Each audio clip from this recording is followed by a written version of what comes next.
संजय सिंह। आपने इस बहुत ही महत्वपूर्ण बिल पे मुझे अपनी बात कहने का अवसर दिया।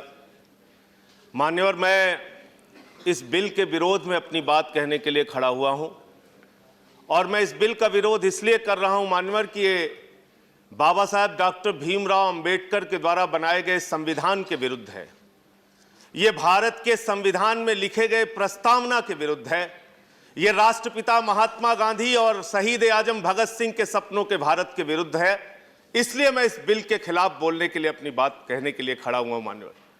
मान्यवर, आपके सामने अभी कहा गया सत्ता पक्ष के द्वारा कि पाकिस्तान में रहने वाले हिंदुओं की चिंता है, अफगानिस्तान में रहने वाले हिंदुओं की चिंता है। आपके सामने कहा गया मान्यवर कि जो माइनॉरिटीज बांग्लादेश में हैं उनकी चिंता है। मैं आपके माध्यम से सरकार से बड़ी विनम्रता पूर्वक पूछना चाहता हूं, आपको गुजरावाला में रहने वाले हिंदुओं की चिंता है, कीजिए, करना चाहिए, लेकिन गुजरात में, आपके गृह राज्य में पूर्वांचल के हिंदू, बिहार के, यूपी के मारे गए, पीटे गए, भगाए गए, उनके बारे में एक शब्द आपने क्यों नहीं बोला? इसको आज इस सदन में बताइए, अपना स्टेटमेंट दिखाइए।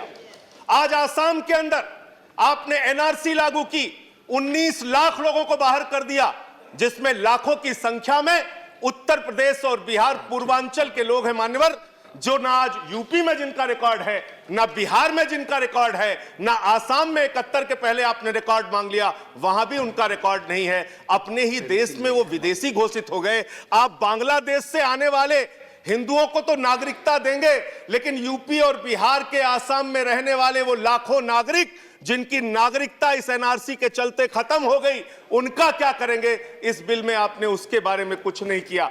आपने कहा पूरे देश में आप एनआरसी लागू करना चाहते हैं, घुसपैठियों को भगाना है। दूसरे सदन में बार बार कहा गया घुसपैठियों को भगाना है, घुसपैठियों को भगाना है। मैं 2 बयान दिखाऊंगा मान्यवर। एक माननीय प्रधानमंत्री जी का बयान है, यह बयान मान्यवर है 28 सितंबर का, जो अमेरिका में शेख हसीना जी प्रधानमंत्री जी के साथ, जो बांग्लादेश की प्रधानमंत्री है, उनके साथ मीटिंग करके हमारे प्रधानमंत्री जी ने कहा कि NRC will not impact Bangladesh, NRC Bangladesh पर कोई प्रभाव नहीं डालेगा। दूसरा बयान है विदेश मंत्री जी का, यह बयान इनका है माननीय 20 अगस्त का, ढाका बांग्लादेश में विदेश मंत्री जी ने कहा, एस जयशंकर जी ने, कि एनआरसी जो है वो हमारा इंटरनल मैटर है, आंतरिक मामला है। आप कहते हैं घुसपैठियों को भगाएंगे, आप तो कह रहे हैं ये आपका आंतरिक मामला है। इसका मतलब आपको अगर घुसपैठिए मान लीजिए मिल गए, 2 करोड़ घुसपैठिए अगर आपको मिल गए, तो आप हिंदुस्तान के अंदर एक घुसपैठिया देश बनाएंगे और उन घुसपैठिया देश बना के उन घुसपैठियों को रखकर देश की जनता के टैक्स पेयर्स के पैसे से उनको बिजली फ्री, पानी फ्री, चिकित्सा फ्री, शिक्षा फ्री। आप करना क्या चाहते हैं? इस देश में अपनी सनक को पूरा करने के लिए आप कुछ भी करने के लिए तैयार हैं। यह देश को तोड़ने की आपकी संस्कृति है। हिंदू धर्म जिसको हम मानते हैं, जिसको हम जानते हैं, वो वसुधैव कुटुंबकम की बात कहता है मान्यवर। वो कहता है पूरा विश्व हमारा परिवार है। हम उस अवधारणा को, उस धर्म को मानने वाले लोग हैं। हम किसी के साथ भेद और नफरत की बुनियाद पे हिंदुस्तान को नहीं बनाना चाहते। 2-3 बात यहां पे कही गई। यहां कहा गया मान्यवर हिंदू माइनॉरिटीज के साथ अत्याचार हुआ।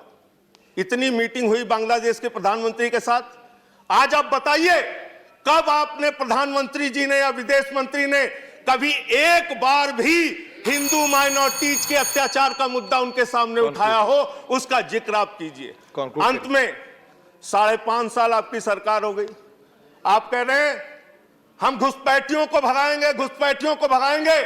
गृह मंत्री जी जब आप वक्तव्य दीजिए तो 5.5 साल में 5.5 घुसपैठिया अगर आपने भगाया हो, उनका नाम बता दीजिए। धन्यवाद। उनका नाम बता दीजिएगा आप। इसका मतलब आप इस देश को अपनी सनक से चलाना चाहते हैं। आप इस देश को तोड़ने की संस्कृति में यकीन रखते हैं, नफरत फैलाने की यह संस्कृति में यकीन रखते हैं। इस सोच को, इस विचार को बंद कीजिए। और आम आदमी पार्टी इसीलिए इस बिल का विरोध कर रही है कि देश के संविधान की मूल आत्मा को नष्ट करने वाला बिल है।